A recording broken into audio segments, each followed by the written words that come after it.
in August, the earthquake hit Les Cayes.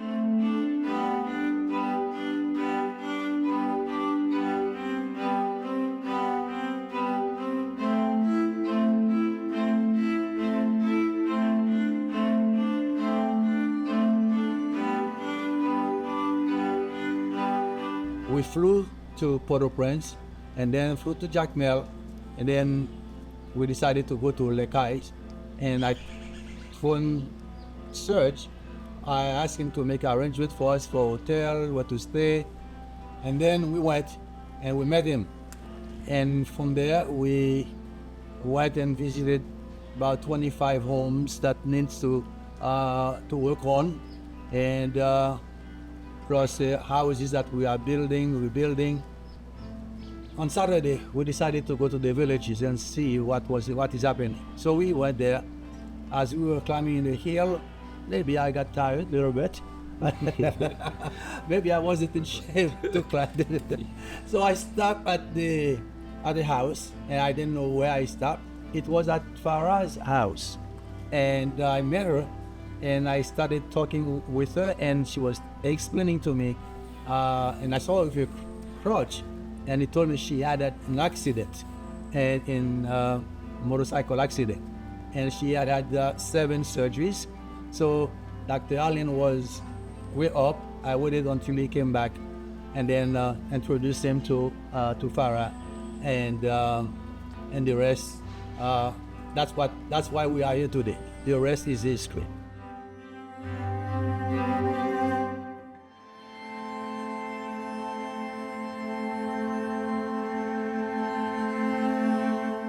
Moi, te monté une moto parce que te gen moun qui te vraiment prend l'argent pour te porter by papa lui. I was on a motorcycle, because somebody had sent me to find money. Et puis, moi, juste ouais, yon papa d'abord venu devant. Après ça, je parle rien qui passe encore. And I just saw a van just came, and then after a ride, I don't know anything. Quand il dit, il a raconté l'histoire, il dit, moi, je te quitté ma terre, je te dit, après moi, je te fait accident, je te allé à l'hôpital avec lui quitter. And then they told me that they thought that I was dying, and they left me on the ground. And then when they see that in a day, some of them just come take me to the hospital.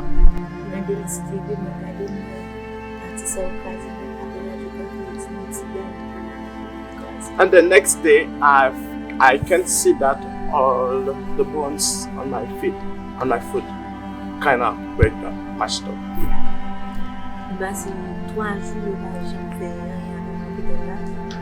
I spent 3 days at the hospital since they don't do anything to me. One of my uncle, when he saw that, and then he get vexed or angry, and then he said that I have to move her somewhere else.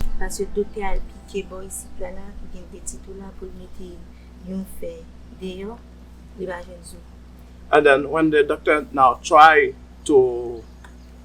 now to see where the bones located, they cannot see anything.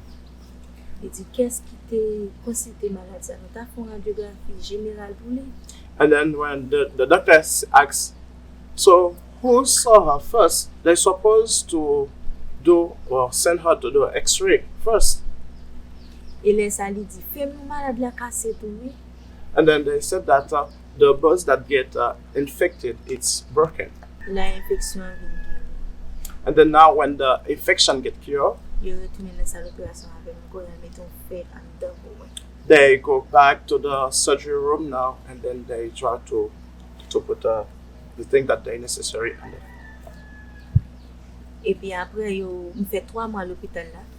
And then I spent 3 months at the hospital. And then now, right after the 3 months, they sent me home.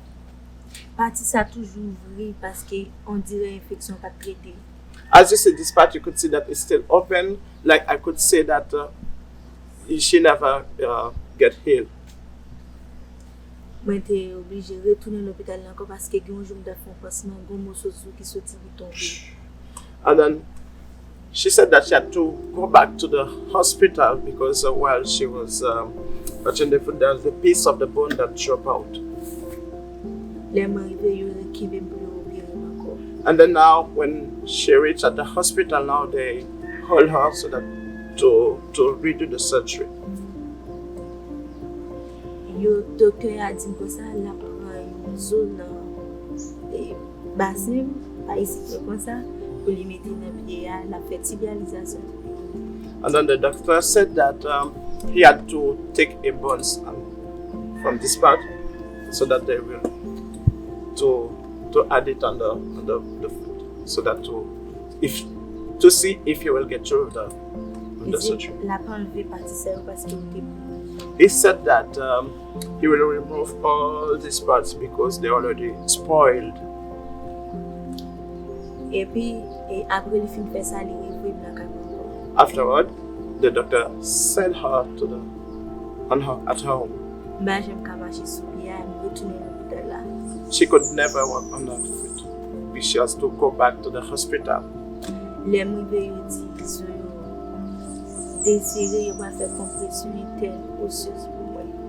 And then they said that the way the bones are supposed to be, they are not.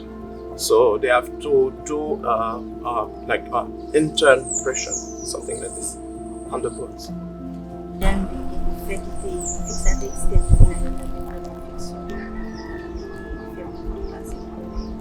You see, what they have put on the foot to get it healed, it's infected her.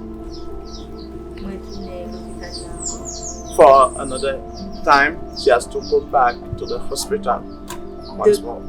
Docteur a dit la retourner pour l'autre son encore parce que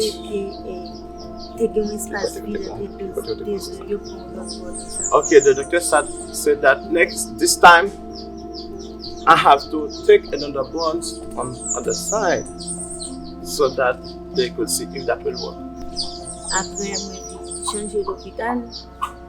Afterward, she has changed the hospital. She could not find the money to do the surgery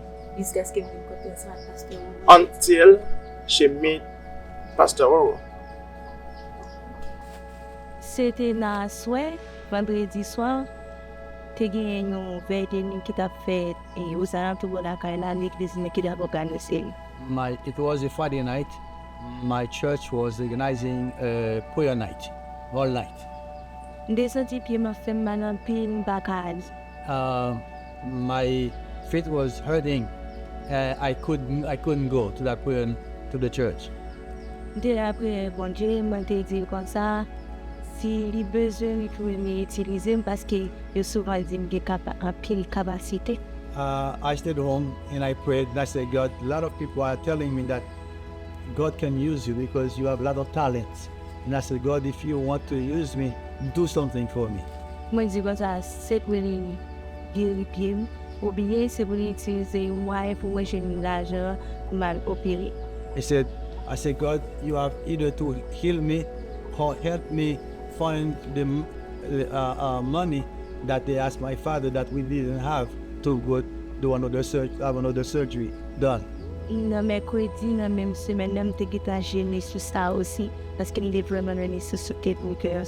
She said that she really needed that surgery because she was in pain and her father couldn't provide for her to pay for the surgery.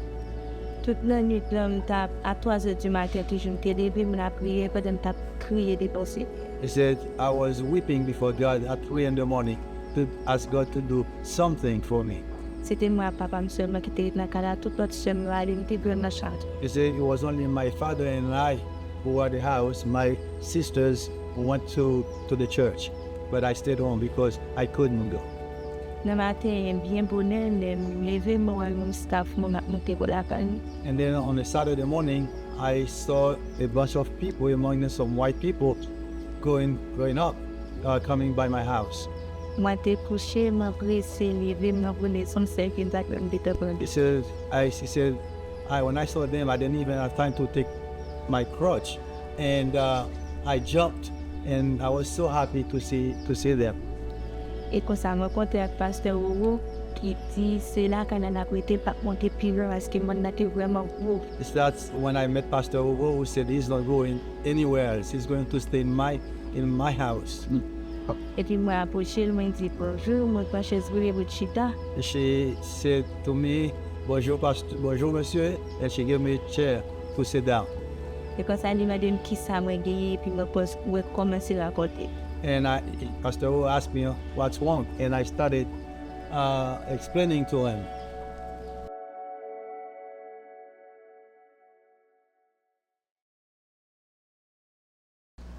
Les frappes famille haïtienne, It's affected the family. So surtout pour Haïti, nous connaissons nous pas de travail. yeah, it's really affected the family, the family, especially in Haiti. We don't really have a job. Après les accidents faits, And then, pas de l'argent. and then you could say that when that happened, we didn't have any money. Mais moi fait tentative vendre ça me gagne, moi pour te carrière l'hôpital. But I have tried my best in order to send her to the hospital. Tout ça, toute opération qu'on fait là, tout c'est l'argent qu'on dépense. All the surgery that you have heard that she has done, all it's about money. Parfois c'est amis qui aident, parfois c'est les madame là dans la rue, ils jouent des petits bagailles pour aller à l'hôpital. Sometimes some friends may help us. Sometimes my wife going out to sell whatever she get, so that we'll get money to do that. Et famille là thérapie, nous 10. And then we are about 10 on the family. 10 members of the family. Pendant l'hôpital là, pour nous jouer une cop, pour porter pas docteur, pour nous jouer une cop, pour nous retirer carte. And then you could imagine that while she is hospitalized, we must find money to pay for the hospital, and as well we still have to get money for the family to survive. Ça a été difficile en pile, That was so difficult. mais quand même avec ce que bon Dieu, nous fait quelque chose. But still, by the grace of God, we have done something. Et si moun yo quitte l'école, si moun yo quitte l'école, yo pas yon ba réussi bien que stress là a ravagé. And then the other kids that are in school, God gave them grace. They could go another class. J'aime venir rencontrer avec Pasteur Oro, And then when I met to Pastor Oro, moi senti moins bien parce que ça t'a frappé ma pile, nous t'avons une opération pour nous te faire. I felt so great because we had another surgery to do. Et là, il vient répondre moi, la fait opération en gratis pour moi. And then when Pastor answered that, he will do the surgery for free. Dans la vie, pas me senti, c'est pas Pasteur Oro, c'était Jean et bon Dieu, c'est Jésus-Christ qui t'a envoyé Pasteur Oro. In my life, I could imagine that it's not Pastor Oro, but Jesus Christ himself has come and through Pastor Oro in order to do so. C'est ça que fait dans l'époque ça, pendant que je rencontre Pasteur Oro, je crié. This is why when I met Pastor Oro, I wept. Je crié parce que madame moi qui était là avec moi, bah Timonio, bon j'arrête à Timonio, ni oui. Wow. I wept because the wife that has been there to help me had passed away. Et puis je crié parce que me disais, mon Dieu t'est visité. I wept because I've seen that God has visited me. Alors c'est ça que fait, non, priez pas. This is why in my prayer, Je demande bon Dieu pour bénir Pasteur Oro et toute famille. I am asking the Lord to bless Pastor Roro and his family Et docteur and all the physicians qui d'accord pour faire opération, qui porte les outils pour faire opération, c'est pour bon Dieu bénir famille. and all the physicians that agree to come to help, to agree to do the surgery for free, and then to bring that agree also to bring the materials in order to get to do the surgery.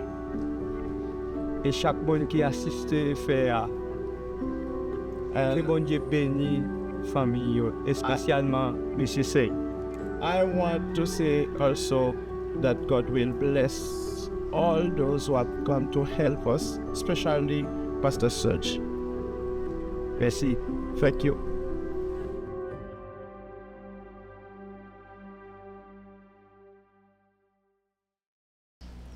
Et moi, prends l'histoire, rencontre Phara, ensemble avec Pasteur Oro, c'est comme si le Jésus était allé la Kaisaché. To me, the meeting of Pastor O with Phara is like the story of Jesus and Zacchaeus. Parce que c'est vrai, Pasteur Oro visitait plus que 25 cailles. It's true, Pastor O visited more than 25 houses. Il voyait aide aux cailles. Pastor O sent help to the guys to start rebuilding the homes. Mais moi, senti, bon Dieu voyait Pasteur Oro aux cailles pour être capable d'aider Phara avec l'opération. But I really feel that God sent Pastor O to the guy just to meet Phara. Après 3 jours, le mot de Phara, il a expliqué la situation. And after 3 days, I called Phara. Phara was explaining me the situation. Et moi, considéré, bon Dieu te transformé Pasteur Oro comme un ange pour te voir la caille. To me, Pastor O who was an angel sent to Phara. Et moi, capable de dire avec la foi, moi, Yeah, with the faith that I have in God. après opération Phara, After the surgery, malgré lui fait 7 déjà, even though Phara had 7 surgeries before, il va jouer une solution ensemble avec Pierre. yeah, she will find a solution, get a solution with her leg.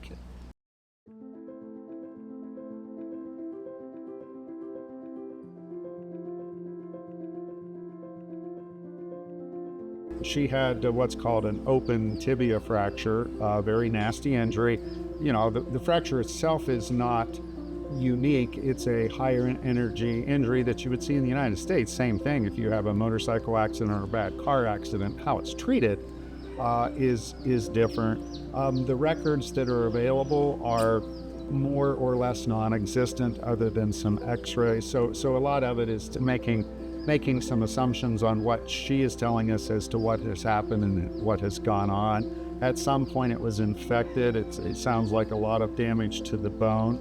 Fortunately, at this point, the infection appears to have resolved, and now she has a portion of the original fracture that never healed. That is why she had some procedures. The explanation of bone from her hip was taking her own bone, called a bone graft, placing it where the fracture is to try to get it to heal. That's a very appropriate thing to do, but it doesn't always work, and I think that's what was the case for her. And so we have the capability, again, through very generous donations, of some additional material for bone graft that is commercially available in the United States, is not available here in Haiti. And I was able to bring that and in addition to a large amount of orthopedic implants, essentially plates and screws and things, which aren't really that important that you know about, but that all of that has been donated. And so all these, and again, those things I didn't have available for my use here in Haiti just a few weeks ago. So all of those things have come together by God's master plan and design. I just get to be a part of it.